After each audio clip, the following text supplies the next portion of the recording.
Hotline League is brought to you by Omen by HP. For episode 20 of Hotline League, Mark had a crazy idea to do it live. We are here at the Shelbourne South Beach. People, Dash in the audience won't shut up. We are here at the Shelbourne South Beach in Miami after a lot of stress. Hopefully everything goes okay with the show. I don't know if it's going to. I'm expecting like a 50-50 chance this thing just explodes. Yeah. I'm looking forward to it, but quite frankly. I'm, of course, joined right now by Mark Zimmerman, my constant co-host. How's it going, Mark? Pretty good. I'm all Miami'd out as best I could do. Yeah. White turtleneck, and then I kept the PJ pants because that's always what I wear when it's like a bedroom Skype show, but I wanted to, make sure I was comfortable, felt at home. Yeah. Well, you look comfortable and like you're used to being home. With that being said, Mark, are you going to do your usual, like, this, and this, coming to you now at Hotline League, and then all the Omen stuff plays? That already happened. Oh, that was at the start of the show. Oh, that already happened. Yeah. No, we did it. So are we actually starting? Yes. Okay. This is started. Did you not know we were streaming, Mark? No, I knew we were live. Okay. I didn't know if we were. That was like a preamble. Yeah. Well, it was a preamble, but we're getting into the show. All right, so we're ready for our first special guest? Yeah, I think so. I mean, we could just ramble like we normally do, but I think it's actually quite fun to just bring somebody up. Yeah, so the first one that we wanted to bring on was Jatt. Yes, so Jatt's in the audience. He can come on Kobe up. said he wanted to go first, but I didn't want Kobe. He's on his phone right now. Yeah, he's not even paying attention, he's saying. Oh, okay, he does get some cheers. Day, because we shot the dive live yesterday. So we too tried to do our first live talk show. It's How'd that harder go? than you think. Yeah, it's not easy. That's for sure. That's not easy. Yeah, it's been good. Yeah, and I don't know. I've been really enjoying Miami since I got into town. I think it's quite nice. Yeah, we got some donor gyros. Had a long discussion on how to pronounce that. Yeah. Do you know how to pronounce that word? Donner? No. The one that comes after. Kebab? The one that I just pronounced two different ways because I didn't. Did I even say kebab? I don't know how to. A gyro? A gyro? Oh, gyro. Yes. Yeah. I don't know how to pronounce it. So we went to the Mediterranean place. I looked up how to pronounce gyro beforehand, and then we ordered it, and the waitress was like, gyro? Okay, I'll bring it to you. I mean, if they're the waitress, I assume they know what's up. I think she's just trolling us, but I'm not sure. Well, while Jatt and I small talk, Mark, you want to... Yeah, I'll go find This is what's fun. Mark and I, because we want to be able to pull people from the audience, and normally the way that the show works, a lot of people don't know this. Mark, don't show them. Quality outfit. Yeah, this is no Twitch chat ban, please. We normally go into Discord to pull people into the chat so that they can have a conversation with us. This time we have gone ahead and decided to go into the audience. Mark will be going out there fishing people in. And you're putting them way over on the side? And they're going over there in the hot seat where they'll have to talk to us and have the conversation with us. Yeah. So you don't really have, topics for this show, do you? No. We never do. I mean, this one, preferably, we would talk about the big event that's happening this weekend. Have you heard of that? It's big. It's happening at Fillmore. Who's your favorite? My favorite? Who do you think will win? Who do I think? Oh, we're diving straight into that. I figured a guest would bring up. I think Team Liquid will win. By what series score? What's that? What's the series score? Well, here, we'll answer that in just a second. We have, hello. Go ahead and introduce yourself. What's going on? I'm Travis Fender. Your name is also Travis. Yes, I met you in MSI when it was in Tally in 2015, Travis. Where are you Nice to meet calling you. from? I'm calling originally from Jacksonville, Florida. Very cool. Thanks. Did you come all the way down here from Jacksonville, Florida? Yes, I did. Wow. Welcome. I know, Welcome. amazing. Yeah. So first off, congratulations on your name. That's a fantastic name. Yes, of course. Yeah. Can you? What did you want to talk about on the show today? I want to talk about franchising since Okay. it's kind of our first split. We're franchising, and we're obviously going to have a new NALCS champion that we haven't had before. You guys, what's your pros? What's your cons so far with the new, for having franchising in the LCS? Yeah. So do we like franchising? Yeah. Do you like it, or what you don't? Mark. I think it's done pretty well. I think it's obviously more of a long-term goal that people are doing with franchising, but to immediately have new teams that you just signed kind of like validating themselves by making it this far into the postseason, I think that's the biggest win probably of the whole split. Mm-hmm. Yeah, for me, I have really enjoyed franchising. So basically going into Spring Split, it was the most excited I had been for a split probably since the creation of the LCS. It was super cool to see basically franchising wreck every existing roster and reset it. Tons of different storylines came out of it, and I think several of I've been really impressed with the franchise teams that have come in so far. I mean, 100 Thieves alone is like they are competing in the finals after basically not existing a couple months ago. Their branding and swag has been cool. It'd be nice if you could buy their merchandise every now and then, but it's just been really cool to see all the different teams that have come in. So I've thought it's been fantastic. Yeah, I'd like to get your thoughts on it too. But for me, I have liked the new orgs that came in. I think 100 Thieves and Clutch finding immediate success was good. But also, even though there was excitement, Travis, with all the rosters kind of blowing up and reforming, I do feel like that negatively impacted the quality of play at the start of the split. Over time, I think it definitely improves as the teams kind of find their footing. I think long-term it should be better since everyone signed 2- and 3-year contracts. But the fact that we only had 9 players who started on the same team in 2018 as they started at the end of the summer split in 2017 out of the 30 from the 6 teams that remained in franchising means there was an absurd amount of turnover, and you're never going to have the synergy built up from that. Right? So that's the negative part I think we had from franchising, but the positive stuff was the orgs are more competitive, the owners are more serious, there's more money in the scene, and that stuff's all cool. Yeah. By the way, apparently the audio is only going out into the right ear right now. So if you are at home and you have, just take the other earbud out or the other headset, just flip it over there, and it's actually going to work out perfectly. I mean, you can also just listen in one ear and then put some nice music in the other. Yeah. And that's actually the best way to enjoy the show. Now, Jatt, I do want to get back to you. You said it negatively impacted the teams at the start. You were it was just a kind of weird situation for North America. Are you just saying that because you predicted CLG, who went on to underperform super dramatically? They lost Afromu, man. How could they do it? Yeah, I mean, you predicted them. What do you mean? How could they do it? Who did you predict, Travis? I predicted TL The and 6th TSM. place team instead of the 7th place team. Yeah. It was. I don't know. I'm just not an analyst. If I had quit my job and decided to go to the analyst desk full time, I probably would have thought more about it. I think. I'm just giving you flack. Actually, there's a chill over the audience right now. I think they. You don't make fun of Jatt. Yeah, I know. Did you not learn that rule? Is Everyone that true? at Riot learns the hard way. What does that mean? I actually can't react to this. I have no sense of Audio's been humor. restored. What have you thought about franchising so far, Travis? I mean, I'm a TSM fan since season 1. So you're loving this split. It's so great. The best split I've ever had. But real, I don't know what to do with my hands right now. I've never been to an NALCS finals with TSM, of course, not being there. But I do agree with the whole point that we have a whole bunch of new orgs really, pushing the standards and Just make sure your microphone's in front. Yeah.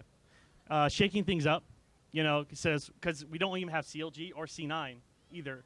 They even make out of quarters. Yeah. So I've liked that a lot, and hopefully I agree, like you were saying, Jatt, that hopefully everything will improve. To other teams, I'll get other orgs, especially the bottom orgs, to get their stuff together, their shit together, basically. Go to town. Yeah.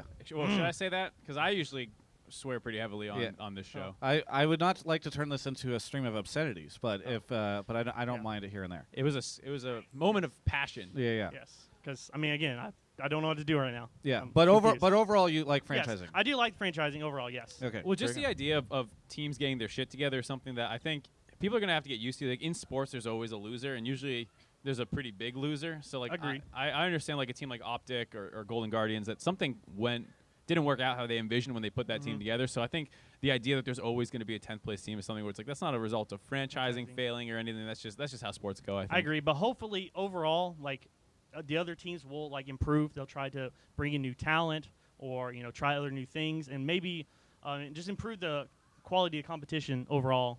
Just period. Yeah. So I want to see how Academy fares. That's what I want to see I long agree, term. too. in Yeah. summer split and then kind of the next years, because technically it should be a place where people can develop talent and you should be able to find a few more players, because you say that we have all these orgs that are going out and finding talent, but you have 2 import slots to get from other leagues, and then 3 people on your team have to be from North America, and there were only so many people there, especially when you look at the best teams now. There's 2 new teams in finals, but 5 players in finals were actually in finals of the summer split. They're just on new teams now. So you need a way of generating competitive and pro experience on new people, and I think Academy should be able to help with that. We just haven't really seen it yet. Yeah, I mean, so I casted the whole thing, and I think DeMonte and Zazel are two names who have demonstrated pretty clearly that they should be the newest people looked at, and especially considering those are some positions that people are always looking for talent for. So if those guys get to move up and look good, I would say Academy is working out as well. Right now, franchising in the LCS, I think, has looked like a big win. The Academy League, still keeping an eye on it. Hey, Travis, thank you so much for coming on the show. I really appreciate it. Thanks, guys. Yeah, thanks, dude. Yeah. And the crowd giving a very polite clap for you, too. That's very, very nice. Also, if you're going to come on the show, and Travis did a great job, but always keep the microphone in front of your face. Like, imagine you're licking ice cream, and so What? wherever you go, you have to keep it, like, at that distance. I've always just been did, told it's it was fine. supposed to be, like, right below so you don't get popping noises. Maybe that's true. But, like, distance-wise, like, tongue. Yeah. Please don't lick my microphone or encourage other All people. right, I'm going to go find somebody else. Yeah. This is not rental gear. I actually own these microphones. So You own I all four of actually these licked it, too. microphones? Yeah. Actually, one of them is Luke's, who's live producing this. Although I'm only supposed to say he's live producing it in a world where the show goes off well. So, but we are. By the way, for all those that are watching, basically this is all duct tape and duct tape and bubble gum, I think. Yeah, I mean, so no joke, I'm actually really impressed with this setup. Oh, thank you, Travis. thank you. I think people underestimate how difficult it is to not only host a live show, but then also live stream it at the same time. Yeah. So the fact that you've done this with, like, I saw, like, 4 people here, that's got to be the smallest number of people for doing this. This is all my creation. Yeah. Mark also did nothing. Mark came up with the idea. So Mark basically was just The only reason this show's happening is because of me. Mark said it live on the air. We should do this Repeatedly, every week. Because Hotline League's aesthetic is very similar to Miami's. We just saw it as an opportunity. You can come up. Oh, yeah, you're good. Oh, yeah. I like you standing on the sidelines being polite, though. That's very nice of you. What's your name? My name's Pablo. Pablo. Welcome to the show, Pablo. Where are you from? I'm from Orlando, Florida. Orlando, Florida. So Awesome. this is like an hour away, right? Like 4. Okay. Like 4 hours away? Yeah, it's really Travis doesn't understand geography. I don't. Florida. What is that, like 5 miles? Californians do not learn anything about Florida. It looks short on the map, but it's pretty far. I had a bunch of people say, let's go to Disneyland or Disney World, and I knew that was going to happen. All right. Enough geography lessons. What did you want to talk about on the show today? So I want to get you guys' opinion on who is the MVP of this split. Ooh, okay. Travis, why don't you kick us off? Yeah. I feel really it's unfortunate. So I think that this gets announced tomorrow who it is. I don't know who it is. I'm not supposed to say who I voted for. So maybe I'll get blacklisted for saying this, but I voted for Smoothie, which is unfortunate because then in the email I got said it. They will be. They're not public yet. They will be, but you're not supposed tomorrow. to say who you voted for yet. Oh, maybe I didn't know that. Yeah. You've already told people, right? Or no? I haven't like broadcast everywhere. I thought I said who my favorite was, but Yeah, just don't tell anyone, and we'll be good. No, Win is in the chat, and the email I got said we can't say. Whatever. The point just is, don't rechat. We didn't hear Nat. I said- Travis, who I would you vote for if you had a ballot? hypothetically, if what? Yeah. If you I had a ballot voted- and were allowed to say it Yeah, before. if I had a ballot for MVP, I would have voted for Smoothie. Which Why? I like. It's just a funny situation because I think he had a really, really good split. I think he does amazing stuff for Cloud9, and I think that it's really, really hard to stand out in a support position. So I almost kind of give him like a bit of a bonus for that. It's very funny because I was talking to Parth about voting because I took last split off, and he was like, "Well, you can get really vindicated by whatever you vote for in the playoffs." Because you vote out of fear. No, not out of fear. Okay. Because I mean, I wouldn't have voted for. There's other people I would have voted, but you can get vindicated by playoffs for who you vote for, and so I was like, okay, well maybe that's true. I'll vote because a lot of people by that point in time weren't saying Smoothie because Smoothie had like a really rough final week and maybe 2 weeks even, and I just was like, I'm gonna stand by this. Unfortunately, then Cloud9 flopped out, and I looked like a fool. Yeah. So What an idiot. one thing that I don't think we've ever been able to emphasize enough is that it is a regular season MVP award. Playoffs mean nothing. The votes are all cast before the first playoff game. But we don't announce the award until finals, so people always assume, like, how dare you vote for Smoothie? He was out in quarterfinals. Yeah, I saw You're people like Licorice. I got the award, but Solo went further in playoffs. What? Yeah, that happens all the time. So if anyone sees that, I would love it if you'd be like, it's a regular season award, and just say that for the rest of your lives because everyone's going to continue to forget it. So I do think Smoothie did a lot in the start of the year to kind of allow people to think of what a support MVP could be, right? And I think it sucks for him because I know, I'm not giving away my vote, but I know on the last day of the NALCS, Dash asked us, if you had to vote right now, who would you vote for MVP? And we both said Afromu. And I think that was because of the way 100 Thieves finished, because he has a similar contribution to the team that Smoothie does, but ultimately they did finish first in the standings, albeit very closely. And I think we know through a lot of time the types of leadership qualities Afromu has. And it's a close race. Like, I'm so... I could even say if I could still cast my vote, I would still be wavering back and forth between Afromu and Hooney. Because I look at the rest of the Echo Fox roster and their history of not really success and how dominant they actually looked with the way Hooney was drawing pressure for most of the season, and I think that guy's amazing. But I think Afromu is going to end up winning. We'll see when we get the bouts actually revealed tomorrow. But So you don't I think know it could be either? open. No. Just talking about the Afromu versus Smoothie point as well, I think anytime you have all the teams finish within one game of each other in playoffs, it's going to be a tight race. And what I think Smoothie had was some higher highs potentially, but also some lower lows, whereas Afromu's team did struggle in the middle of the season when they were on a 4-game losing streak, but that didn't feel like a result of him. It felt kind of like Ryu's not doing that well, and some days kind of left on an island, and the only thing that's really working for them is their bot lane. And their bot lane was never not working, and so Cody Sun and him were kind of clear favorites at their position of being some of the best players in the league.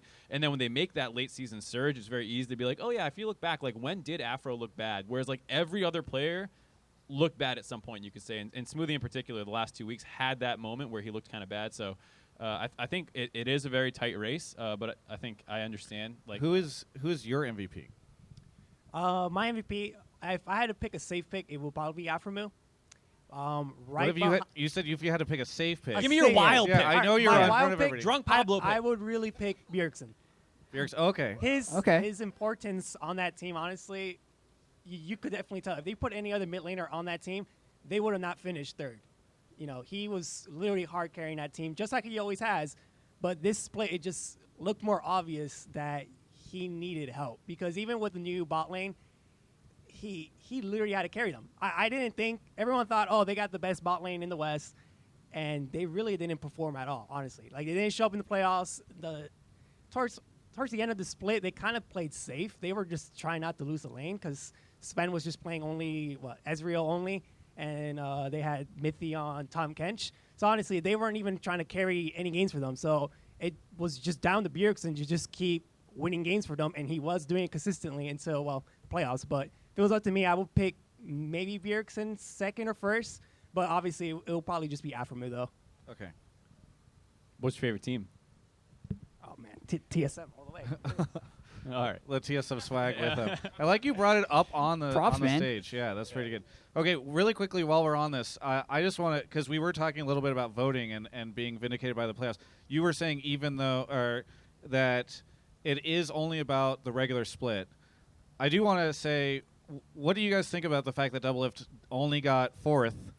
Because then he goes and has such a dominant performance in the next couple of weeks. And kind of your guys' take on that. I think it's fine.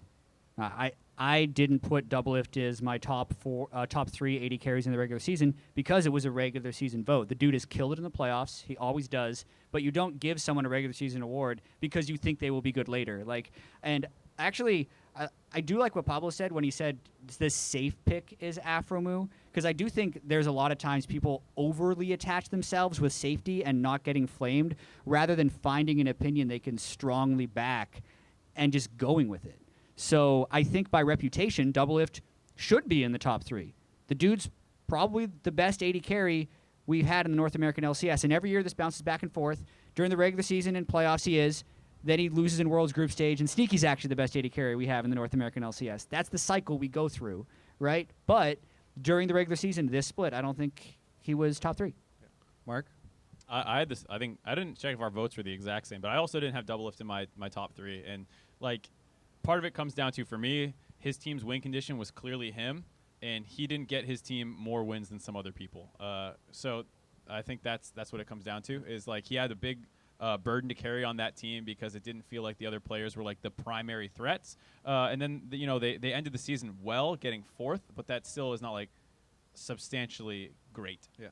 Last question for our audience member: who do you think is going to win Sunday?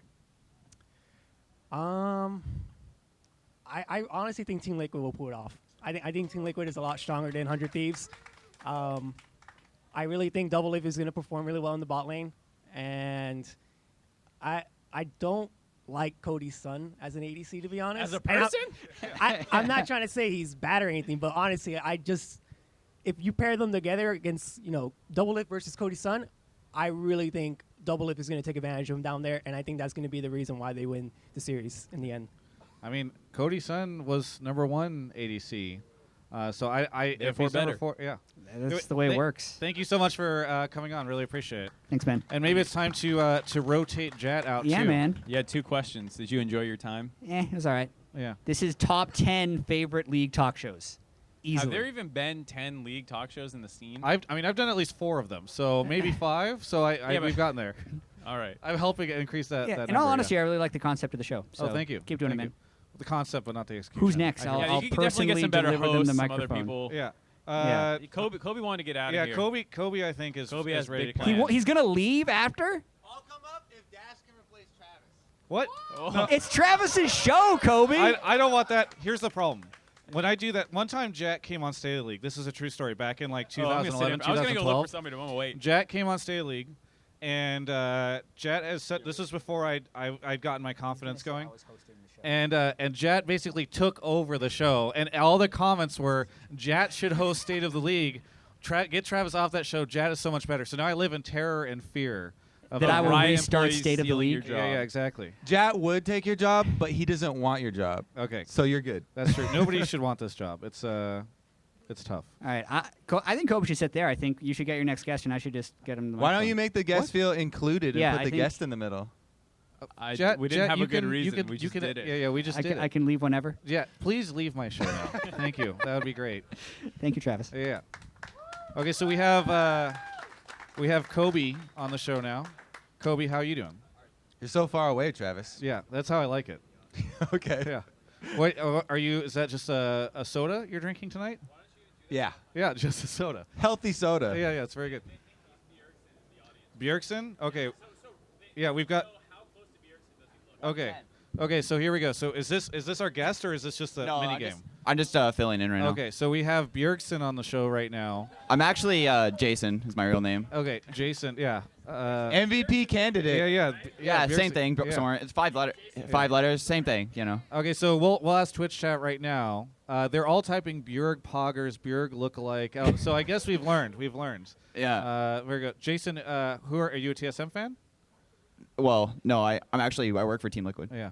Mark was, by the way, just blocking the camera Yeah. the entire time. So the whole Wow. got a I great feel shot like of I've been that. rused here. Yeah, exactly. Hold on. Mark was wearing these pajama pants. He showed that he has like some Miami like teal shorts or something. What? Are you not gonna change?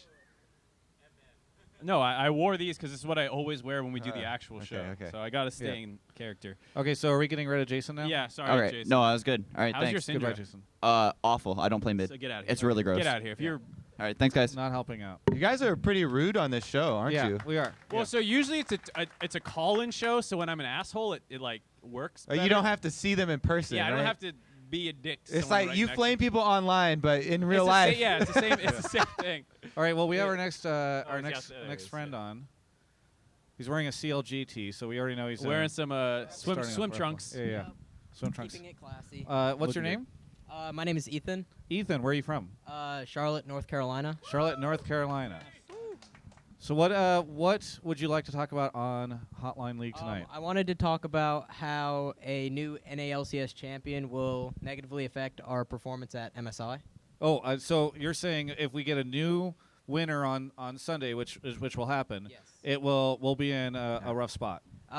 Yes, I think so. Okay. Why? I just think the. Did you take notes? You're looking at your Yeah, phone. You're yeah, okay. I Good. took notes. I I'm don't ready for forget this. Is anything. good. I'm cheating. statement You followed are- by three. Yeah. You are. Hey! You are more prepared for the show than I am, by the way. So I appreciate that. I There's try. no- Got a no lot of laughter stuff for that here. 'cause they all know. Yeah. All right, give it your best 3 bullet points once Kobe hands Yeah. the phone back. There you go. Well, the top 3 bullet points are my winner for Sunday is the 100 Thieves. Okay. So I looked at them and their potential weaknesses. For starters, I said probably as a coach, while he's been in the scene for a very long time, a lot of his recent success was getting like 3rd when he was on H2K a couple years ago at IEM. And I think Ryu has a long history of being just shaky, and I just don't have confidence for them to make it far enough with all these other high-tier teams. Yeah. I will point out that Prawley has had more international success than any North American team, I think. Are you counting H2K? I guess at not counting semis? CLG. Are you counting was he coaching? He was coaching H2K at semis, right? Yeah. Oh, was he? I don't count that. That was the most. Without getting like the EU versus NA thing, so I really don't care about it as an NA fan. It's just like you beat A and X in quarters. All right. That was some baloney. Kobe, what do you got? Some phony baloney. I would counter with Don't knock the whichever table over. new team does win, they have a member of the CLG squad that did the best of any international performance North America has ever had. That's very true. Cool. Years So ago. I also want to know: do you think you think 100 Thieves is going to win, but do you think TL Yes. would fare better? I mean, Kane doesn't have too much international experience. Like, do you think it's better with Kane? Or I don't TL? necessarily think it's better with Kane. I just think it's different. Right, I okay. think. You think it's going to be a struggle no matter what? Yeah. Very good. Kobe, sorry to cut you off. Yeah, I was about to go all in on the CLG X members. I think that it's going to be rough as far as winning. Obviously, everyone, Kingzone is pretty much crowned already. But I have built up confidence again in our North American teams, as I do every year, heading you do into every these year, as we do international every year. teams. Probably is a bad habit. But as far as the meta going into it as well, I think that both of these teams would be well equipped to handle the current meta. So as far as teams that we have sent previously into various MSIs, they would be more well set up than they have in the past. That being said, like the CLG run last time, going to the finals and stuff, that was pretty nuts, and a lot of things had to come together. So I don't really expect that sort of thing to happen again. That would be nice. So it would be super nice. So though. the meta point is one that I'm going to call back something Jatt was talking about. I don't know if he said it publicly anywhere, but he was talking about how he thinks a lot of this was in the quarters, that how a lot of our best teams are actually ill-equipped for the meta when it's 8.6 and like the Conqueror. Or I guess it'll be 8.8, right, that they're playing on for MSI or something? Yeah. So who knows what they do with the rune at that point. But if that's the rune that's like predominant in the top lane, and it's like a lot of carries and you're playing Cassio top and all this other stuff, like someday. Hello. Someday was literally a Renekton one trick. Someday like he's I'm more legendary. fine with, but Team Liquid, I'd be scared. Okay, so you just don't like Impact. I'm not saying I don't Putting like Impact him. on I it. love him on tanks. I think he's the best tank top in the league, probably. But like, if you're asking him to carry on Cassio and carry on whatever else becomes meta with Conqueror top or Mage's top, like, yeah, I hope it's top die, but it hasn't been that way for a while. That's fair. Yeah. I'm very curious to see how this all goes too, because I mean, I think it's the Jatt philosophy that all the teams have gotten weaker potentially from franchising. That's your thing. Yeah. Okay. He just gave me the thumbs up. So, I mean, I think Team Liquid got stronger. That's pretty indisputable. No, sorry. The overall average of a North American team. Do you think Team Liquid is better than old Immortals? Yes. Oh, okay. Why? They brought together some of the more unique parts. Like he was talking about Cody Sun and Doublelift, and while Cody Sun is like the new North American talent, and he deservedly got first team all NALCS for the regular season, Doublelift has so much experience, and the Team Liquid kind of combined that, like keeping some Immortals parts together. Adding the CLG parts, as well as Impact, who has always performed at international events. So I feel like Team Liquid, and specifically Steve, was looking at international performances, and he wanted people that he thought had previous successes there and would work well together there. Yeah, and I thought on the old Immortals that Flame was really slipping more towards the end and going into Worlds last year. And I just, I like Impact more in the top lane as of right now. Very good. Well, I'm excited to see what happens after whoever wins on Sunday heads off to MSI. I'm a little nervous for North America. I have not gained Kobe's confidence yet. You wait until after we lose, then you go into depression mode. Yeah, maybe that's how it But works. before we play, it's great. What if you skip? awesome. What if you skipped optimism and you're just depressed? Just I like to live my life in very high highs and very low lows. Very good. Well, thank you so much for coming on the show. I really Thank you for appreciate having it. me. Yeah, thank you. Audience, clap. We don't have a clap sign, so very good. All right, so You're Marcus. supposed to do well for them to clap, Travis. Yeah. What? That's No, Travis. No, they're clapping for him as he walks away. Okay. That was a rough one, Kobe. No, Fine, I'll just blame him then. really quickly, let's see if Luke can send it over. Yeah, there we go. So I really quickly, while we're waiting for the next person, I do want to talk a little bit about our sponsor for Hotline League, Omen by HP. we got one person who clapped very enthusiastically. Maybe an Sponsors HP are employee. important. He knows. Yeah, but no, they are important, and really appreciate their support of the show. If you don't know about Omen by HP, they've been in the space for a couple years now. They see the value in supporting everything in esports, from giant things like Overwatch League all the way down to grassroots, thrown together productions that have audio going in the right ear only, like this show. So really, Are they going to supply us with more drinks too? I will supply you with more drinks. Okay. But only soda, because I know that's what you're drinking. So anyway, if you're watching right now, go ahead and give a shout out to Omen by HP on Twitter. Give them a follow there. Show your appreciation if you have it for this show, because they definitely make it work. So thank you so much to Omen by HP. Cloud9 is in the house. Yeah. We've got Yeah, a but they're not Cloud9 in fan Miami. here. Yeah. Oh, ouch. Hey, too soon. We got memes. My bad, We're my okay. bad. What's your name? I am Jalen from Michigan. Jalen from Michigan. Did you fly here? Yep. For this? Got in this morning. I Oh, brought wow. Michigan Welcome. He walked from Michigan, Travis. It's like 5 miles away. Maybe he goes to school here. I don't know. Geography is not our strong Yeah, point, yeah. as you know. Again, I don't. It Either way, looks like a glove. it's a little different, than. Thank you for that. Maybe we should just end the show. I know this is not going the way I hope. Lobster claw. Yeah. I love it when people know and they come on your show and they're just like, I can flame Travis. That's Yeah, the way please. everyone does. That's ultimately that's why they call it Hotline League, because people flame. Jalen, it's Jalen, right? Yes. Jalen, what do you want to talk about in the show tonight? I wanted to think what everyone thought about. Currently, we got the new organizations. We're going to have a new banner up there going towards Summer Split and Worlds potentially.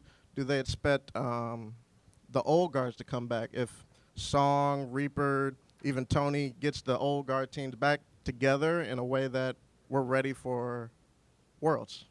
Oh, like after we've seen sort of the teams that have won previously, are they going to be able to bounce back in the summer? Yeah, and more so, do they expect like 100 Thieves, Echo Fots, and probably Team Liquid to just go straight into Summer Split, and they're the 3 teams going into Worlds? So I think this is interesting because of how hot CLG ended, right? As well as the fact that I think TSM was better than what they showed there. Like even a lot of the pros, I think, had a similar opinion. Like Doublelift in particular talked about how good Sven and Mithy were, and he thought that like they didn't play great in that series. We had him on the last episode of Hotline League where he was talking about this. So I do think it's a really interesting question, and I'm kind of, I don't know what side you're on of this, but I'm on the side that, I think the old guard teams will make a resurgence. I'm a little more hesitant on C9 than those other 2 teams, maybe, because C9 are keeping their exact same roster, need to like kind of fundamentally improve at playing tanks in the top lane in that style, because that like 8.4 hit and you saw. Do they though? You're so hyped on Conqueror.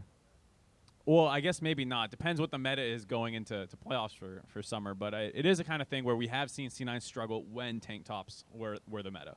So I'd be interested to see about them. Whereas TSM and CLG, I'm not 100% bought in on, but I did see enough in the second half of the season where like Stixay was looking really good as like their primary carry, because they were playing topside the whole start of the split, and as soon as they went, well, let's focus on the other side of the map. Biofrost is a shot caller. They actually looked pretty good. So I wouldn't mind seeing more of that roster. Kobe. I am of the opinion that with the franchising, there was more talent drawn to North America, and that's so a lot of our top teams got better. So the old guard that you're talking about, they just have more competition. Yeah. And I do have faith in the TSM, the Cloud9, even the CLG, considering their split. Even the CLG. I mean, their split was terrible. Their you can't argue that their split was terrible. They almost rallied to playoffs. And then I think their last weekend was like, we lost and we're kind of mental boom. Yeah. So, like, if they still had a chance. Given that, though, would you say my even CLG was fair? All right, fine, yeah. Okay. As long as Bio is ready, like right at the beginning of Summer Split, and they come off the way of how hot they were at the end, I feel like they can take it. I'm super fascinated to see if it happens. I actually kind of like that we don't have a member of the old guard in finals for spring. I think that's really interesting. In a world where an old guard member doesn't go to Worlds, that could be not so great. I think there's a high chance that at least one of them doesn't go. Yeah. Because it's not like the new ones are going to drop off. I don't think any of the teams that are here in playoffs are going to make big roster changes, and I don't see a reason for huge success drop off for any of those teams. Maybe because people are like, Team Liquid fits this meta so specifically well. That would be one that if there are big patch changes, because Impact has looked so incredibly good on tanks, yet not didn't have the same effect on carries or anything, and they have a very specific kind of play through bottom lane style. That might be the one, but other than that, yeah, I feel like there's just going to be a lot of competition up at the top side. And we were talking with Rick Fox on The Dive, better show, by the way. Thanks for coming on, Kobe. We're going to move on to James Patterson. I saw Jatt, I don't know. James, who's not on The Dive. We were talking about with Rick Fox about how the owners feel, and they're so invested, especially a lot of the new owners are really invested in their teams.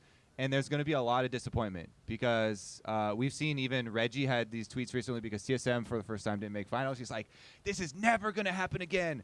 And to say something like that is getting to be more and more of a ridiculous statement because there can only be, two teams in the finals, one winner. And yet now the competition is getting so much more fierce. I mean, there's a very good chance. This would be crazy, but there's a very good chance TSM doesn't go to Worlds.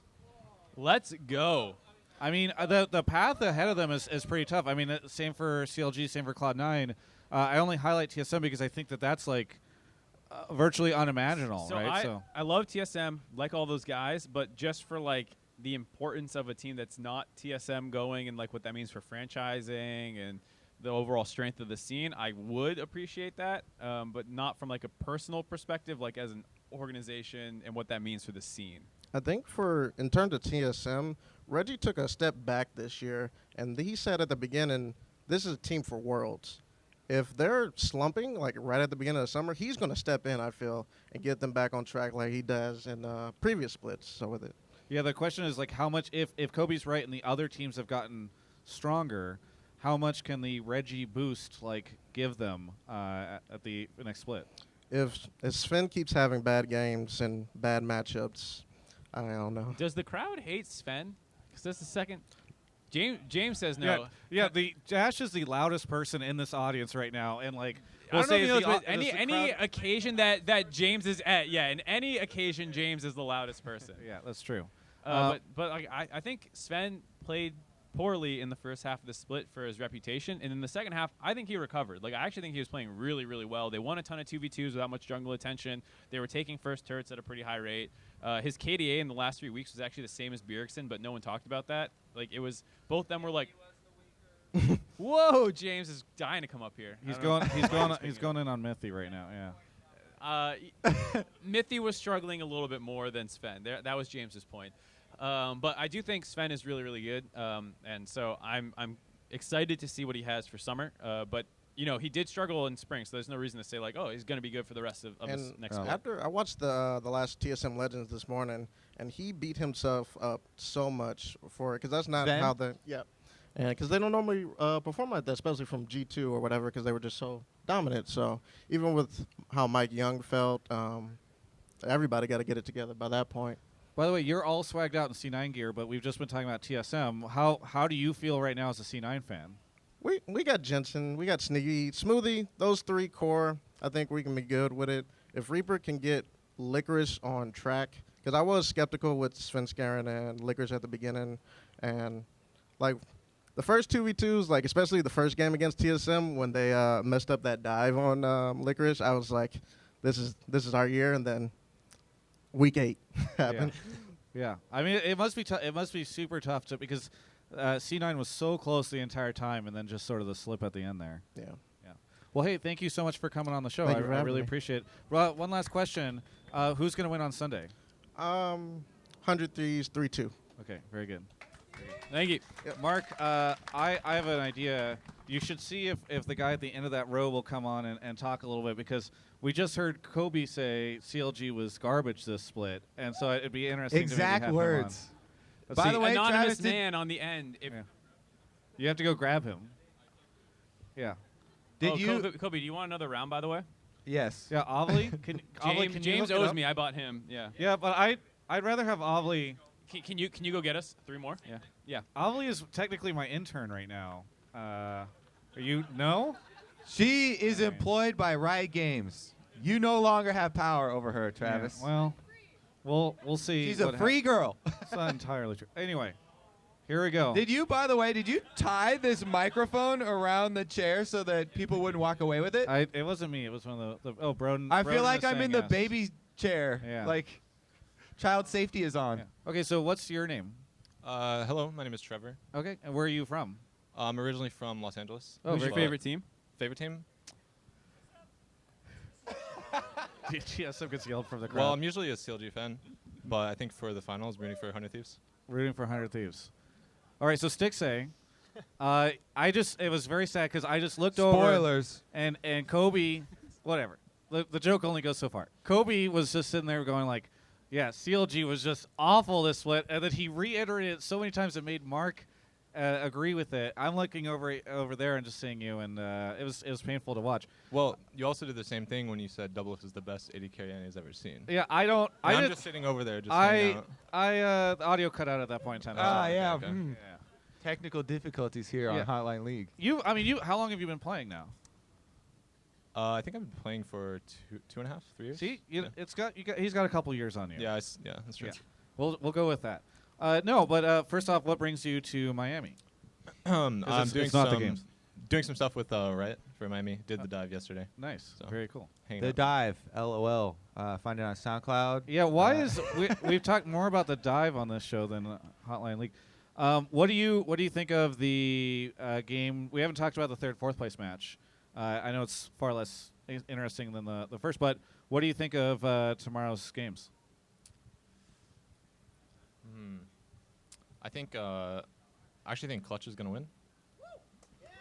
Ayo. I'm gonna say 3-2 Clutch. Okay, so how come?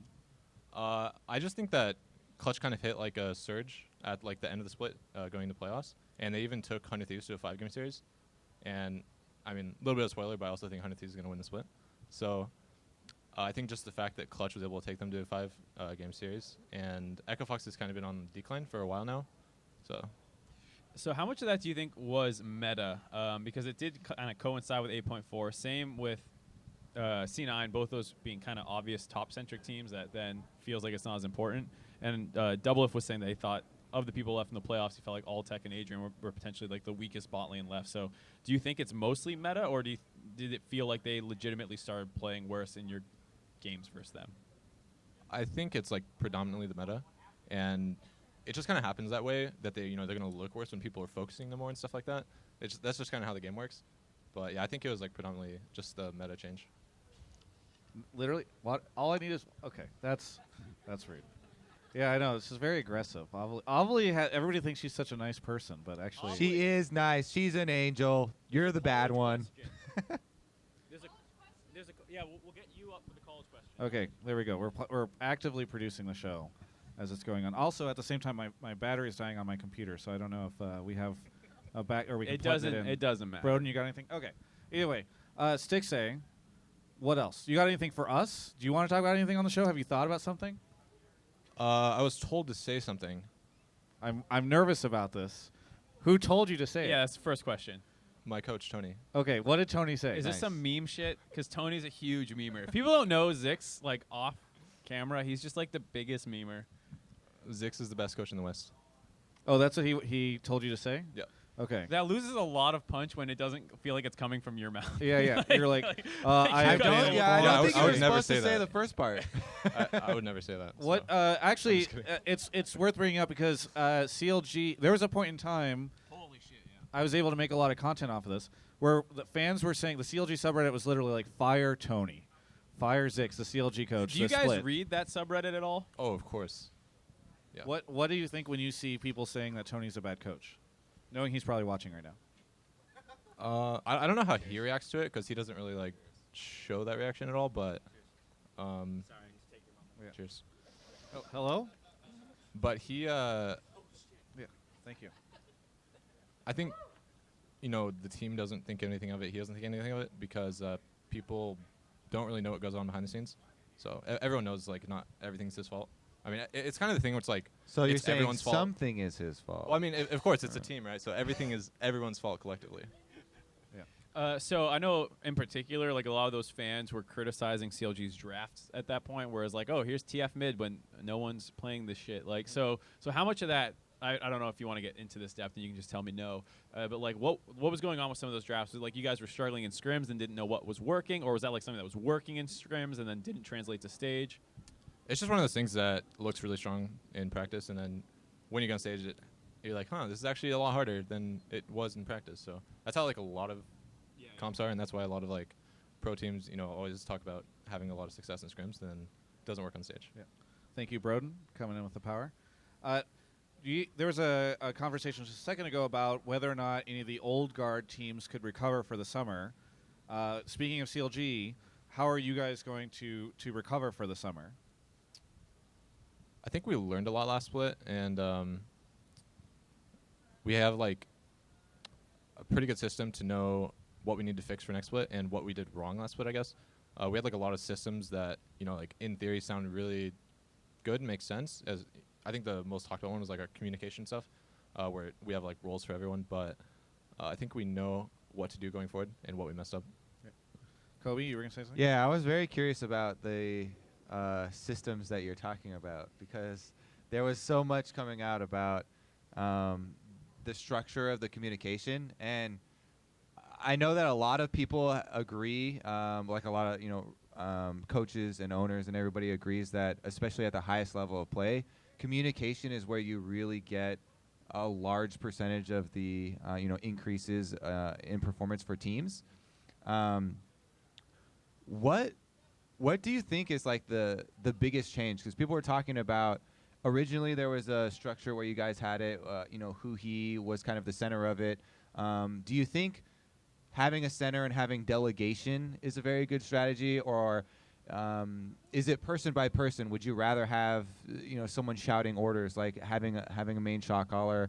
Me personally, when I play with Jatt and the other casters, I like it when other people say as little as possible, because then you can actually think through what you want to do.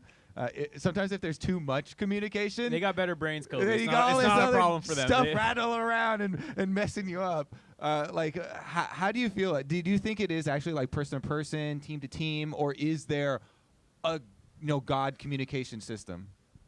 I think it's definitely team by team, where it's like, this structure might work for one set of 5 players, but this structure won't work for another set. And I think for us, we kind of used a structure like that, whereas like okay, Darshan, you're doing this, Rainover, you're doing this, who are you doing this, and stuff like that. And it wasn't exactly, I guess, what we needed as a team. So we slowly figured that out over the split and changed things. It's just we changed things way too late. But like I said, I think we have a pretty good idea knowing what to fix for next split. So speaking about over communication, I think that's a point that's not talked about very much. I know Jensen had an interview with Travis, to plug one of his own interviews for a change, where he talked about how Smoothie's a great communicator, but sometimes goes overboard. And I know Darshan, as a top laner in particular, is like one of the most vocal ones probably in the league with how much he communicates. Like, did you guys feel like you had a problem with over communication before the roles were identified at all?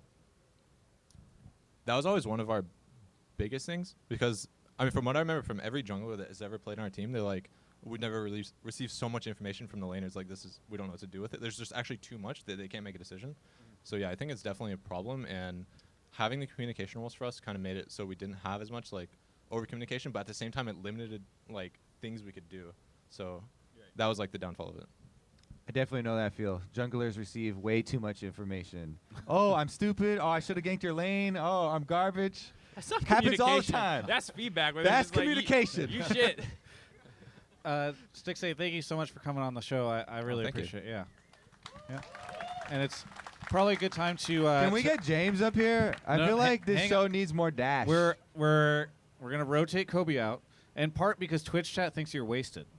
People, they're like, Kobe is drunk. Kobe's I don't sauce. know why they would think that. Yeah, you should see Kobe when he's actually drunk. It's a different animal. That's true. We've seen I Kobe could go drunk. pick James up and bring him over here, and that would be a preview. That would be a drunk Kobe move. That would be step one. Yeah. I was gonna call for Ovly next Jatt to has close out the offered to show with carry it. Dash, but. I like that. Let me flame some kids to close it out. Yeah, I mean, I feel like that's the best option. Okay, we're gonna save Dash. Ovely's up. I don't. Ovely was like helping produce the show or something. I don't know if she was over. I think she was just hanging out. Did you leave your drink? Did you leave your drink? It's for Ovely's Ovely? drink now. It's my drink now. Yeah. Kobe, you want your drink? Ovely, welcome to the show. Why are you wearing She a doesn't 100 have T cooties. jersey? You can take.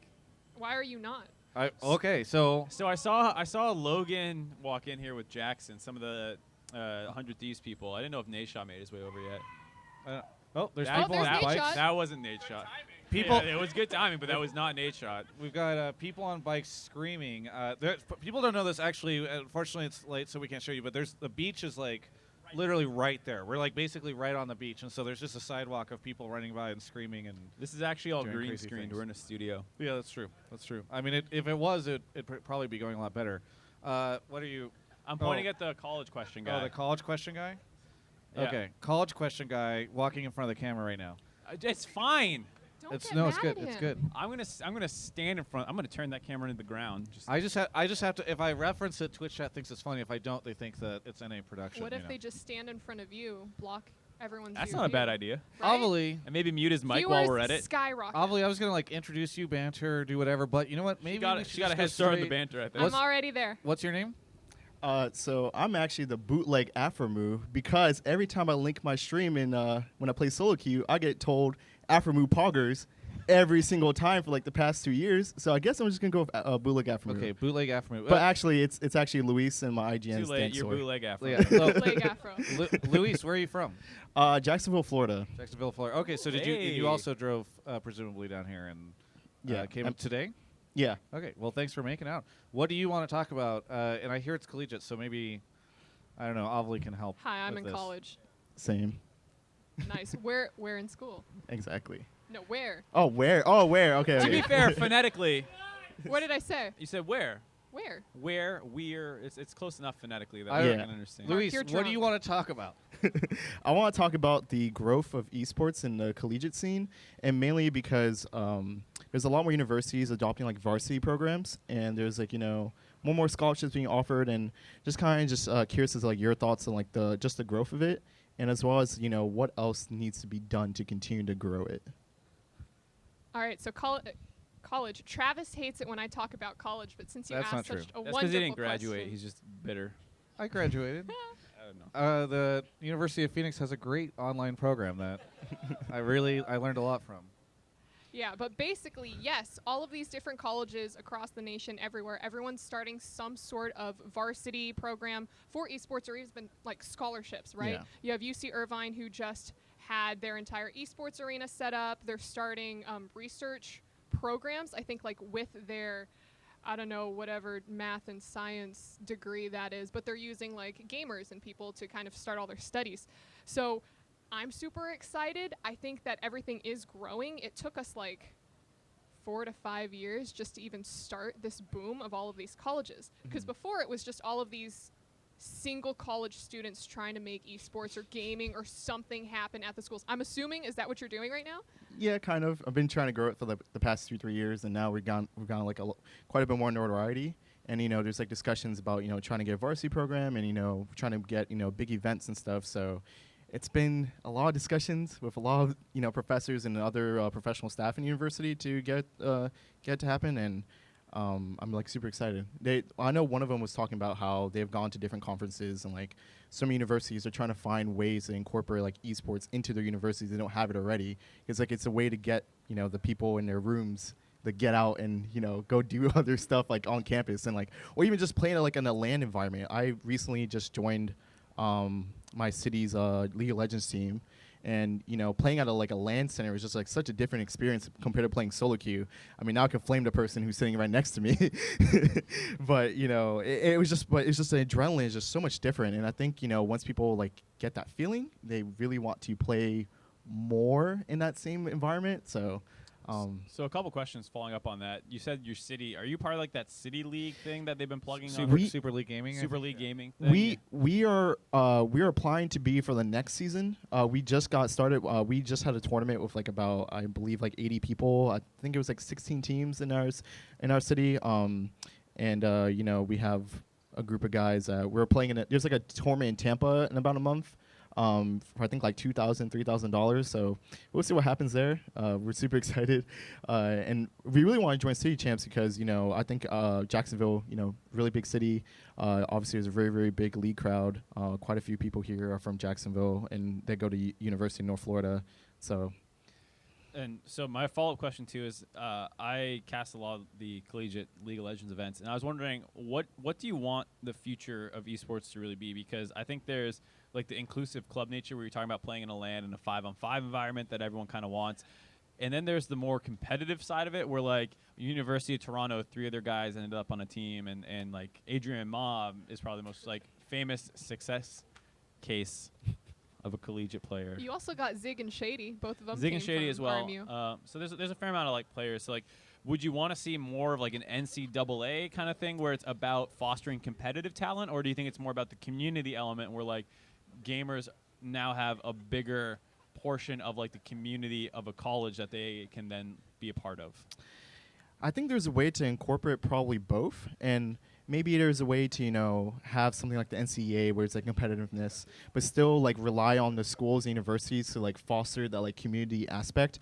Because I feel like I've met like a lot of new people playing like these LAN events and stuff, and that would have met otherwise. And I also think that's not the easiest thing to incorporate both, because you either lose one of the competitiveness, or you lose the community side. And I just feel like for a league, it's important to have both. I think something similar to it would probably be like Super Smash Bros. Melee. Ayo! I'm a huge fan. That Mark will suddenly start talking forever if you bring that up. Yeah, same here. We can talk about Leffen. Let me talk to you about. I actually don't. Hacks Dash. I love Hacks. Kobe's calling you out. No, it's hard to be good at that game, but I'm a huge fan. Yeah, Zell is better. I can beat some people in the office. I can beat Pastry's ass. That's not an accomplishment. Yeah. Hey, let's see you take him on. All right. Well, the one thing I obviously is true. I always talk about collegiate esports and maybe whatever. I don't make as much content about it, but I do go back to my university often, which is not the University of Phoenix. It's Long Beach State. Shout out Long Beach State. And I am very jealous because they have now a really awesome club of people who follow League of Legends esports and esports club. That's something I wish that they had centuries ago when I went to college, because I think it is. It's just I would have loved to have been a part of that, right? And I think for a lot of people on college, they have a hard time maybe relating to some of the traditional sports stuff. They maybe can't find the right club for them. I think this is something for people to really connect and like meet a lot of people through the club. It's cool. Do you think that we as like a society are ready for like a little e-league, like having to where like you can drop off your kids to play esports for like a couple hours, and then they can train to be like the next best ADC in NA or something? Like, do you think we're ready for that? There's someone like pitching the idea in our city to start like build like a little arena for just only kids. And so I was just kind of curious as to like what do you guys think of that? I think it depends on the age. Like whenever I was in middle school, I used to go to like the local LAN center and play for hours with my friends. I'd save up money just to do that. So I think the idea of like putting a kid in a camp where it's like this will make them a better gamer is something that I don't think society's quite ready for. But the idea of dropping a kid off for like an after-school program is like that's kind of already being done. Like I spent a fair amount of time volunteering at boys and girls clubs, and they had like a LAN center for people to play at. And so like, I think the idea of gaming as a pastime is pretty much accepted. Maybe not quite as like a productive pastime, which it, to be fair, for a lot of people it isn't. It's the same as just watching TV or whatever it is. It's just a way to pass time. But I think, I don't know if even pushing kids into a camp where it's like this is where you're going to learn to be last hit minions. Like I don't know if that is a good camp. Whereas like I think right now, a lot of it is like you've proven to be good, so now devote your time to it versus like devoting time to becoming good at the cost of other activities. Thanks so much for coming on the Wait, show. before you kick him off, I wanted to talk to him about the college piece, because you were talking about the community versus like the competitive aspects. Mm-hmm. And there's different places where you can get help from that, because if you're looking for the competitive aspects, like going to administration, trying to get a varsity program input, trying to do like what UC Irvine just did, or even RMU or Maryville is trying to do, you're going to have to like look at the higher ups. You're going to have to look for outside help. And right now, I think it's like Twitch Student is helping with that. Riot's doing College LOL or College League, something like that. Something College League. And all of them are focusing mainly like on the administration aspect. So they're trying to help put all of these different programs in place. And then if you're looking more for like the community aspect, there's something called TESPA, which is like Blizzard's college thing. Are you a TESPA chapter? Yeah, we just joined TESPA. Yeah, follow them. They have all of them are college students, and all of them ran some sort of club at their university. So they're a great resource. So that's my advice to you. Advice to any other college students, go to them. Okay, Travis. Also, I think 100 Thieves is going to win on Sunday. Yeah, I was going to ask I you. want a jersey, but it's so freaking hard to buy their merch because it's like freaking like Supreme, where they just drop it for like a couple hours and that's I it. can't even get it. I've been asking for, Mark, for months.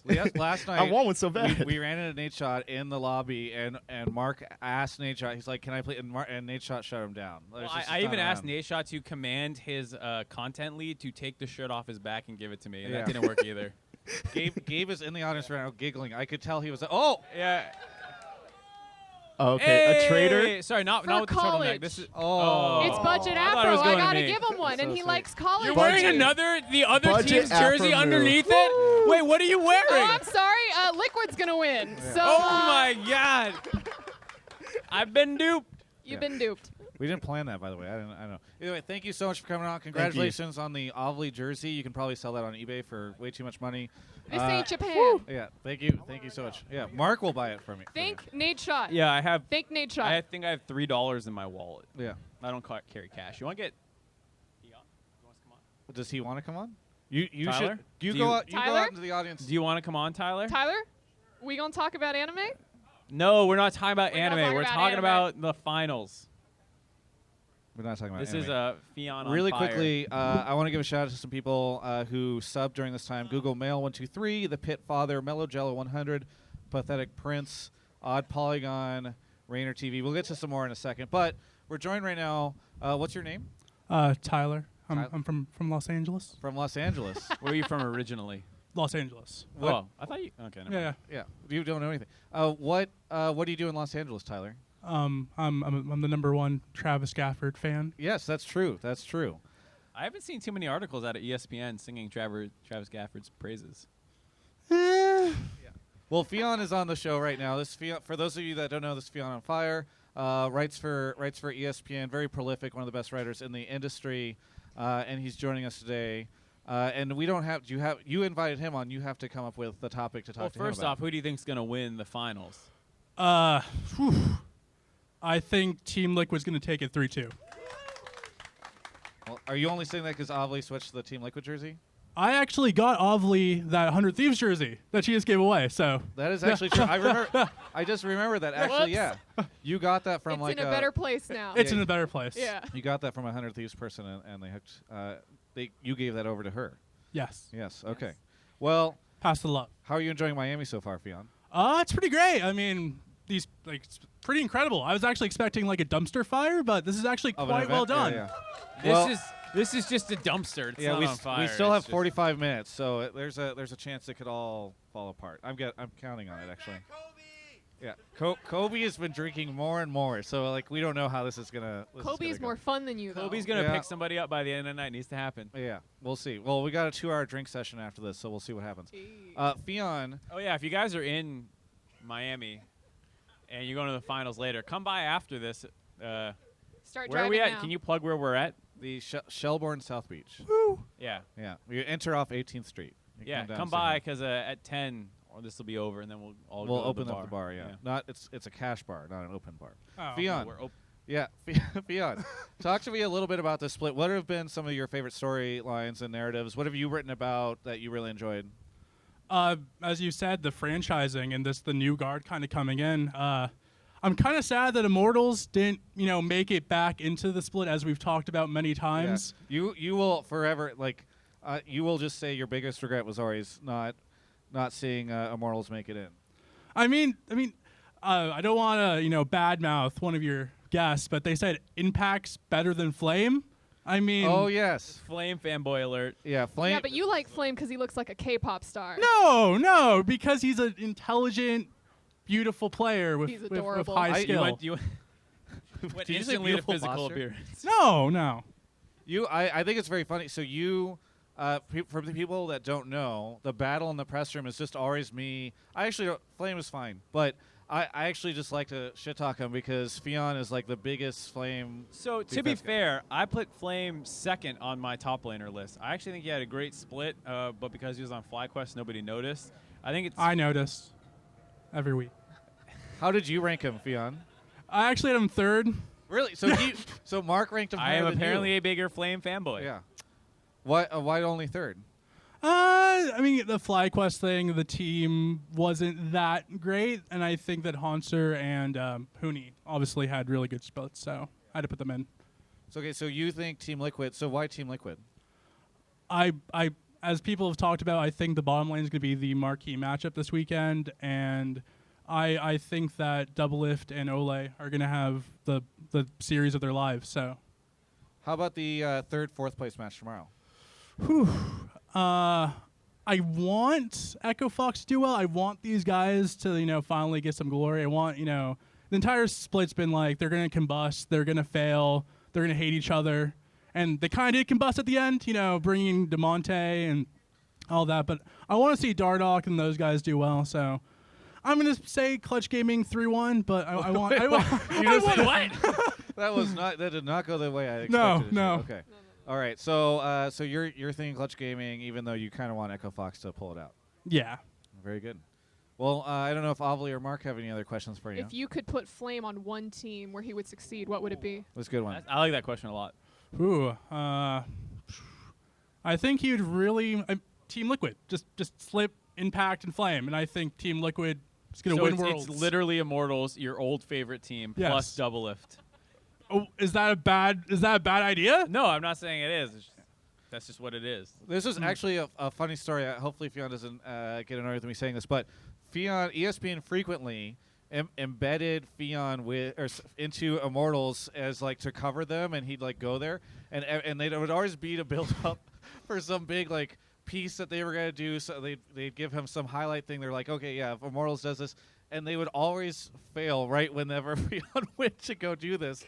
And so it just like Fionn was like the bad luck charm for that whole There's so team. many great articles that never came out because they just kept on I'm sure failing. Fion's not too disappointed because he got to spend time around Flame, though. Yeah, that's true. It was actually no, that was actually before Flame. This was the this was the Huni There's the Huni reign over Immortals. Oh yeah, those guys had some like flops. Yeah. I actually have a question for you, Travis. Okay. I want to power rank the LCS final cities. Which is the best city to go to? Okay, so what all have we had? So we had Toronto, Vancouver, Las Vegas. Las Vegas is not good. New York. Los Angeles, New York. Ooh, Madison Square Garden was nice. I think Madison Square Garden is probably my favorite. Also, I mean, that was such a crazy finals. It was super cool to see CLG They pull got that 3-0. What are you talking about? It wasn't that crazy. I don't know. I thought it was super. Because CLG had always lost up until that moment. Like, it felt like it was just a whole nother world. So I'd probably say that. But Miami, we'll see how this weekend goes. But I'm really enjoying Miami. What about Toronto? I think everyone points to Toronto.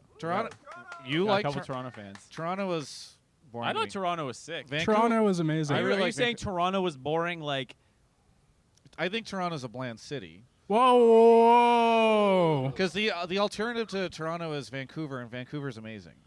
So Vancouver finals, like the gameplay was sick, but like the event was like there was a pigeon. Oh man! Oh, that was the most exciting part of the series. The event was like 40 minutes away from the city. Yeah. The venue was not as great. It was an old Coliseum. Vancouver was the one where you went on stage and sung. Yeah, I sung. Yeah, that is just top tier. I love. Apparently, that got brought up at the PAX panel too. Really? I don't know. Esports is amazing because in no other industry could Mark end up on a stage singing terribly in front of a live audience. Intentionally too. Yeah, like, it's like such a unique intentionally. He already says that was such a unique moment. It was super cool. So I don't know. I would probably go New York, maybe Miami. We'll see Vancouver, and then like everything else.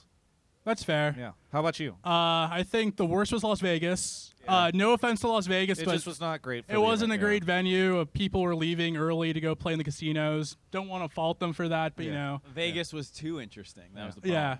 Yeah. Above that would probably be Vancouver. Nice city. Mark's singing kind of brought it down a level in the power ranking. It's not great. New York, pretty decent. Toronto. It was decent. It was Kobe's decent. angry. I thought New York was hype. Yeah, decent. Dash is Madison. from New York right now, and he's taking another drink. But you He went went to college. school in New York. When we went to New York, Dash was just like, "Oh my, this is my city. I'm going to show everyone. This is amazing." Yeah, that's why I think New York when I think of Dash. I think Toronto was a great city. 17,000 fans was sold out. It was like the first actual event that I was like, oh, wow, like every fan here, like every seat here is sold out. But number one, I think we can all agree, is Miami. Obviously, because of all these fans You're here. just in front of them. You're pandering. No, I'm just saying, Miami's already the best LCS final of all time. Yeah, Nothing has happened. You Fionn flew in was today. It's great. I haven't had to work yet. It's awesome. The build up. Fionn, thank you so much for coming on the show. Really appreciate it. Thank you. Yeah. Obviously, thoughts? Yeah. You've been to a Thoughts? couple finals, yeah. Oh yeah, man, just Miami's the best. Yeah. It's the only one I've been to. It's my first time, Mark. Have you not been for fun? No. You didn't even go to the Los Angeles one that was just at the studio? Uh-uh.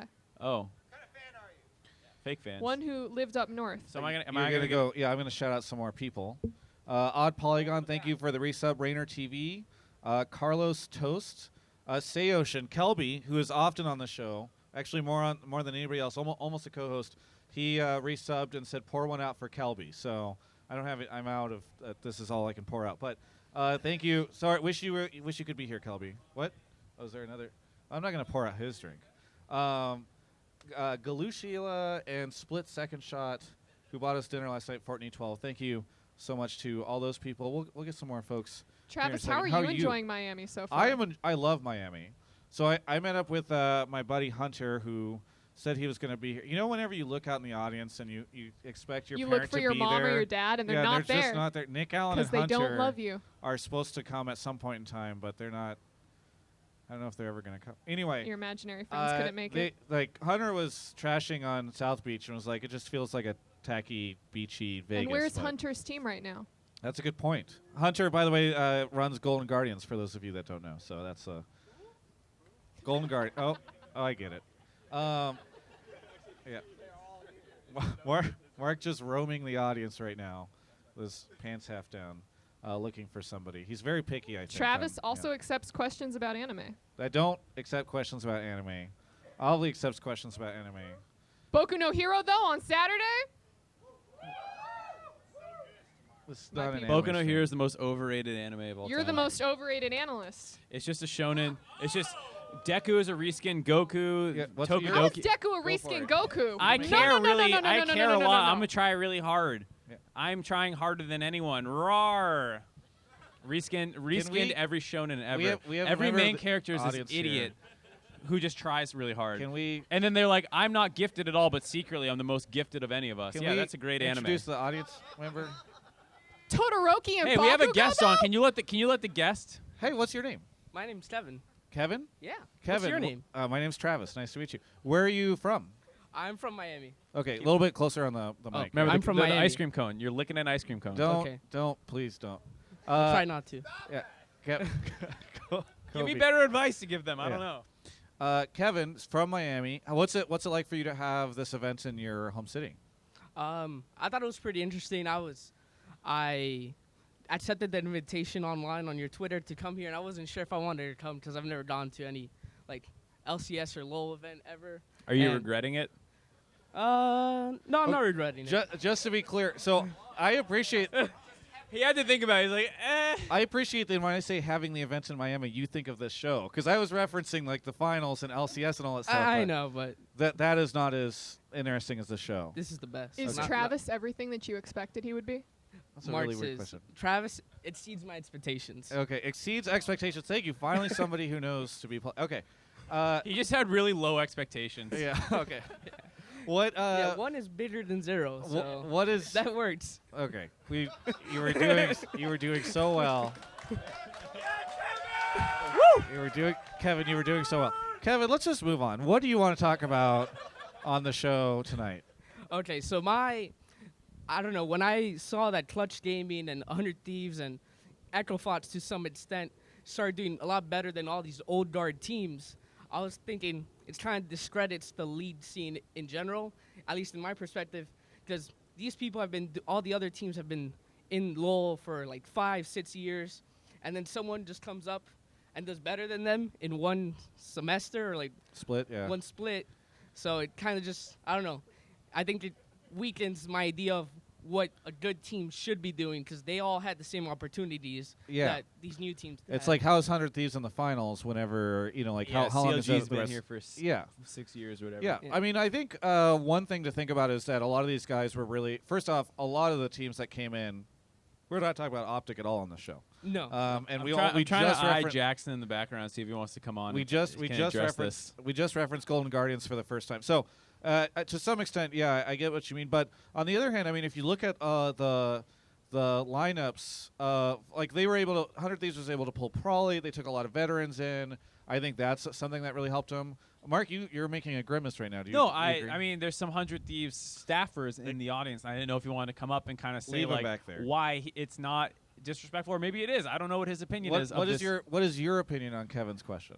I don't think it's necessarily like making them look bad because I think so much talent has been drawn from like within the scene. I think 100 Thieves was an org that I talked to kind of when they were making their way into the league, and I was impressed by like some of the high ups and their approach to it. Like names people might not know, so I'm not going to bother saying, but like they had a good idea of what esports was and what it was going to be and these kinds of things, and I think they attacked the scene in a very intelligent way in terms of like how they built a fan base and who they wanted to partner with and these kinds of things. So I don't see it as looking bad for the scene as a whole. I think a lot of the orgs that got selected for a reason, and that's why you see them here, and it's no surprise that they're doing well. I think maybe a little earlier than I was expecting, but I don't think it reflects poorly on the other teams. And it's not like they're completely new orgs or teams. Like, you still see familiar faces, Afromoo, like Honey. Everyone's just mixed around and scrambled, and I think that's what makes it fun. So you no longer see, sure, you have TSM, Cloud9, who've been around forever, but now you have orgs like 100 Thieves, Liquid finally making it in. Like, that's exciting to me. I want to see people, like, duke it out. But I do like your point, which is some of the teams that did not make it should probably, especially like the ownership and the coaches, they should feel really embarrassed, right? Reggie, the first time he's not making it to finals, a Call of Duty bro is instead, like his team, So it is kind of a funny situation, right? Like, I do think it's good to see that these new teams came in with a really smart way, but I hope it super encourages these guys. They should be afraid, right? Like TSM, CLG, they've had the run of League of Legends in North America for so long, and I think, quite frankly, there were a lot of bad teams that came in with poor management structures for years and just kind of got churned out of the LCS and brought back in by St. Vicious, and and now it's no longer the case. Like, they all need to be terrified of their lineage and all that's going away. So right, I think it's worth noting too that like we're talking about the existing orgs like dirt on their face, but like how about the no longer existing orgs that like two teams came in right away and instantly catapulted themselves into finals and third, fourth place match. Teams like Envy, who have been here for a while, and Dignitas, who have been here for a while. Like, I think it speaks more to like how good the management that was brought in potentially from these other orgs. Yeah. Kevin, who are you a fan of? Just out of curiosity. Well, I'm a fan originally of CLG. Okay. I was sitting in the back and I saw Trevor's face and I was like, I'm pretty sure that's Stitchsay. And then you guys brought him up and I was like, I know my CLG players, and I know Team Liquid has 3 former CLG members, but I'm a fan of 100 Thieves and Afromoo. Damn! Okay. And I hope they win on Sunday. Very good. By the way, this is one thing that I am so impressed that 100 Thieves has been able to get, like, the massive, like, it is rare that you ever see a team come into the league and instantly have so many fans. And for a long time, I thought it was just going to be because, like, Nadeshot would just bring along his, like, whole crew and YouTube subs, but it's actually a lot of native. What, Mark? I was just saying Nadeshot was pretty critical, I think, in their popularity. Like, think about this. At the start of the split, the first episode of The Heist was like literally Nadeshot talking into a camera. That's the only episode of The Heist. Gabe is in the audience right now, my roommate. I always give him but crap that 'cause was it's just enough. always That Nadeshot. was enough to jumpstart, and he still is a significant part of their stuff. And like, you did an interview with him. I watched the entire interview, and by the end of it, I was like, "Holy shit, I love 100 Thieves." Yeah. Because Nadeshot is that like interesting. I mean, and compelling. admittedly, I did an interview with Nadeshot going into it with like 100 Thieves is the stupidest team Yeah, name I everyone could ever thought think. that. And then as soon as I was done with the interview, I never thought about the name Exactly. again. That's my point. Is like I think he did a lot of work to make that team a not necessarily household name, but like to the point where you look past the name. And But be like, I do like think, this guy. but I do think a lot of it is not just his personality, but the work that he's been doing and that his team has been doing. Right, and I don't mean to cut it off at Nate Shot, but I'm saying like he was a great gateway drug into liking 100 Thieves as an org. Yeah, this is. I don't know. We have a pharmacist in the audience. Maybe she can help give commentary on that. I'm not sure, but I don't know. I just am really impressed with how the 100 Thieves stuff has gone. So it's cool to hear that you're rooting for them over that they have fans that have just come in and done that. So Obviously, hot takes. I mean, Liquid only gave me this jersey after I had to work for them for a year. And then Nate Shot just gave me a free jersey. Yeah, well, he's not giving. He don't want to let anybody else buy his jerseys. He won't let any. Well, It's a I like how you competition. gave it away too, like, Yeah. just that easily. For it's college. a valuable piece of merch. That's true. Kevin, thanks so much for coming on. Who are you rooting for on Sunday? Oh, wait, who do you I think is just going to win? answered Sorry, that. who do you think is going to win? I also think 100 Thieves is going to win. Okay. They're I'm fourth rooting place. for them. What's the want them to record? win. I don't know. 3-0. 3-0? Oh wow, Oh, wow. 30 and a handshake. Yeah. All right, how about third, fourth? Less biased. I'll go Clutch Gaming. Clutch Gaming. Hey, okay. They fought the harder competition, so Yeah. that's why they're in there. Oh, okay. Oh, wow. Holy moly. Okay, thank you so much, Kevin, for coming on. Really All right, appreciate thank it. you for having me. You want to get James up? 30 Yeah, I minutes think left? it's time for Dark Dash to come on. Dark Yeah, Dash. people- we you were need some dashing around, people mascara. thought that- We need yeah. some mascara for Dark Dash, Yeah. some eyeliner. Wherever you want, big boy. Wherever you want. Dash, Dash, how you doing? I'm doing well. How are you Have you doing? been to Miami before? Why Yeah, is it's this? tied. Oh, it's wrapped around the chair. Yeah, I so think that it's to there's make sure it doesn't. very little slack. Yeah, yeah. You guys Well, are trying to we like can control your guests. We'll cut you some slack. In a weird sense. I chose this seat very specifically because this is where I sit or Oh, stand on on the the analyst. analyst desk. Yeah, So very it's very good. natural for me to only look left. Yes, and you're doing the hand thing. I do. Now, I now only I do talk with want my to talk to hands you, Mark, constantly. a little bit about what you think. That's Is it. this Always is, with the hands. They're there. Have you? Is this your first time in Miami? No. The first time I was in Miami was probably when I was like 10, 11 years old. Okay. So, in all honesty, This is your first time real doing it. experience, Okay. I'll say. What do you because think the so last far? time I was here was just all the parks. I was pleasantly surprised because I will admit I was one of those people that when I heard we were going to Florida, I was like, Yeah, but Miami is different. I hate heat. Yeah. I Wait want to for be it. in a swamp. Wait for it. Wrestling gators. I just upset Afromoo. Sorry, budget Afromoo. No, I despise heat. I can't deal with it. Humidity as well. That's why I left New you're York. from San New Diego. York summer. But have you been to New York summers? Yes, I've been. And I lived in Del Mar. This is a mile from the beach where you got like 75 to 65 San degrees Diego. year-round, My all life is wind, and hard. it's wonderful. That's my point. And so I came here expecting to be miserable, and then I was very pleasantly surprised. Yeah. I've only been here for about 24 hours, but so far I've had a blast. Yeah. We're out at the beach today, had some great Cuban food, Nice. ready for some sweet games. Well, we have a audience member up here. What's your name? Ron. Ron, welcome to the Hotline League. Ron's got purple hair. Yeah, Ron has purple hair. I don't know if that's going to show up or not, but it's pretty cool. Ron, where are you from? I'm from Detroit. Detroit. Yeah. Do we need to get Mike closer? A little bit. Yeah, a little bit closer. Okay, I'm from Detroit. Okay, and they'll fix. There's one guy back there that's One guy who's he's- dealing with everything. Yeah. So Ron, what and you? I'm going to ask this question. They'll make. Did you fly from Detroit to Miami? No, I walked from Detroit. You to walked Miami. from Detroit. Yeah. Okay. When did you get in? 5 miles. When did I get in? Yeah. This morning. Okay, and you're How here. far away is Detroit, if you had to guess? Like 5 miles? 10 6. miles? Yeah. 6? And you are where you? Are you just here for LCS finals? Yeah. Yeah. Nice. Ron, what do you want to talk about? If you can craft the power team out of any player playing in the NALCS right now, what team? Like who would you have on your What's team? the mega team for Yeah. NALCS? Yeah, your dream team. Well, Doublelift, I would pick him. That's an easy one. No, I don't know. I Dash feel or like we Mark. should have asked this question when Kobe or Jatt were up here. But Sadly, we have you. sadly, you have me. I know you That's have just thoughts. I got opinions. Yeah, you always have Doesn't mean opinions. they're right. I never felt like there was Doesn't a mean they're question. I was justified. gonna say, I don't think there's ever been a question James didn't have an answer to. Maybe not the right one. So any are we ignoring import restrictions here? Because I feel like that's a whole nother level I of assume complexity. you mean keeping two imports. Two max. imports? Oh my Have goodness! Anybody. I needed like Anybody? I needed 15 Anybody. minutes of prep here Anybody. for this. Oh my god. I want to say okay. I mean, I essentially would take probably my ballot from all team, right? Which was? From NALCS all team, which now I have to remember. In the jungle, I believe that was Xmithy. I'm forgetting my top laner right now, which is why I skipped it. Was it Huni? Oh yeah, Huni. There you go. Yeah. Wait, how did I forget that? All right, Huni, and then it's either Xmithy or Dardoch, and I have questions there. I'd probably go with Xmithy because I have more faith in him as a leader than I do as Dardoch in his ability to communicate and work with a team. And so I will take someone who's more practiced and a veteran in a role that demands arguably more communication than any other role, maybe other than support on a team. You go to the mid lane, I will pick Jensen over Bjergsen any day of the week. I know that's probably one of the more controversial things out there. I will pick Jensen because I will take someone in the mid lane who's willing to, in my opinion, is willing to take more risks. Seeing as how that, in my opinion, that's where the entire game revolves around the mid lane, right? And so in some senses, you need to have your mid laner needs to be the one who's willing to make plays and take risks. In the bot lane, I probably, from historically speaking, I would choose Sneaky.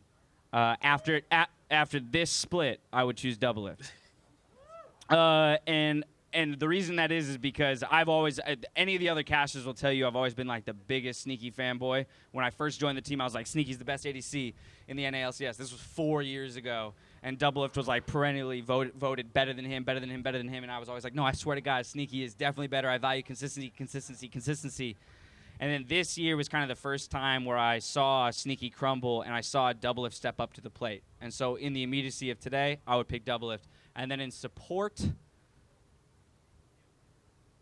I mean, I'd probably go Aframu simply because, Reunite again, Rush at this Hour. moment, I'll tell you what my vote was. I voted for Aframu MVP. That's what I voted for. And so given that, I would pick Aframu to round out that roster. So I like your list. My only problem with it is that a lot of those guys are resource intensive, so I feel like Smithy's going to be like, What does he do with that team? Yeah, right? like, I have to be everywhere all the time. So then my question is, do I want to swap out? Like, where do I want to swap people out? I feel like top lane is such a volatile. I would argue that would probably be what you swap out, right? You bring in someone like Impact or someone like Someday who you're like, all right, he could perform. He's not going to have as high highs as Huni and whatnot, but if I have to choose someone who can just go even in lane, can show up to fights, knows how to execute both on carries and tanks, then maybe you're looking at someone like Someday or Flame as Fion and even Mark. Yeah, I would love love to Flame. hear. So maybe you sub someone like that if you have serious concerns around resource distribution. Yeah, I think I like Someday because I feel like he struggles sometimes to synergize with his teams. Like I think I saw that a little bit in Dignitas and again a little bit in 100 Thieves early on in the split, where he kind of felt like it was like, well, what do I do on this team? But assuming you can synergize with him, I think Someday might be my top laner, and I would keep most of the rest of your team. Bjergsen versus Jensen, I'll do tryouts. Do some tryouts. You're going to make him try? You're I'm going to make him try out what, for the are they position. going to 1v1 in the mid lane? Like, No, how do you, how do you, we'll how do you run some decide? scrims with one guy, run some scrims with the other. You know, we'll figure it out. But I feel like those two guys are real close. So I'm very content-minded. So I would just build... Travis is all content team. He's like, whichever Hootie 5 top. players have gotten the most views in my interviews, Hootie that's top, who I choose. Hootie top, Dardoch jungle, Bjergsen mid, Doublelift Aframu bot lane. Boom, It's easy. just... Yeah, Easy I think money. that's a pretty good team. I mean, And it is actually a pretty solid League of Legends They'll all team, implode, so. but yeah, we that's need that's pretty Ron's. good. He brought the question up. Yeah. We gotta know what he wants. Probably Stixay Aframu in the bot lane. Hey, Stixay. With Meteos in the jungle. Either Meteos or Dardoch in the jungle. With Someday up top. And it's only Bjergsen and Jensen in the mid lane. So it's either one of those. You can swap it out either way. Which one would you pick? Probably Jensen. Yes, he's my Because, boy. like you said, because he takes risks. And like in the mid lane, you kind of need that. While Stixay and Aframu can hold their own in the bot. I feel I was recently told we have an opening on the analyst desk for this weekend. If you were looking to, Yeah, you we're know, gonna if you, miss you, if you have a Jatt. couple free hours on Saturday or Sunday, Free let me hours? know. Let me know. We'll bring you Mark in. is not going to be. Ron, Ron, who do you think is going to win on Friday? Or sorry, Sunday? 100 Thieves. How come? You couldn't tell.